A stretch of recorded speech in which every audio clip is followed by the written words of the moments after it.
Жылдам ақпараттар естуді жалғастырамыз. Барша қазақ елі көрсін, білсін, хабардар болсын. Сәлем қымбатты көрермен, арнамызға қош келдіңіздер. Әлемде және де Қазақстанда болып жатқан ең үздік жаңалықтарды ең біріншілерден болып білгіңіз келсе, арнадағы подписация және де лайк түймесін басыңыз. Лайк түймесін басқан қолдарыңыз дерт көрмесін, ал ендеше бастадым.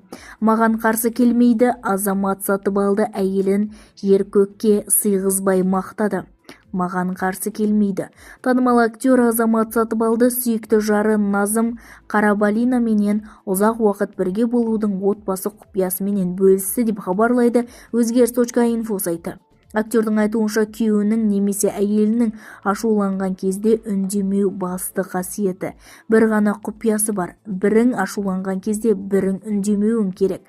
Назгүлдің бойында ең ұнайтын қасиеті ол мені қатты жақсы көреді. Мен оны 150% білемін. Екіншіден, ол маған қатысты дүниенің барлығын жақсы көреді. Үшіншіден, ол менің отбасымды жақсы көреді. Төртіншіден, мен не қалаймын, не айтамын, соның ешқайсысына қарсы болмайды. Мен енді бақытты емеспін бе?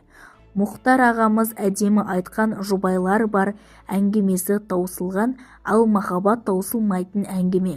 Екеуміздің әңгімеміз өнер, дейді Азамат Сатыбалды. Бізді тамашалауды жалғастырыңыздар және де подписация, лайк түймесін басуды ұмытпаңыздар. Сау саламатта болыңыздар.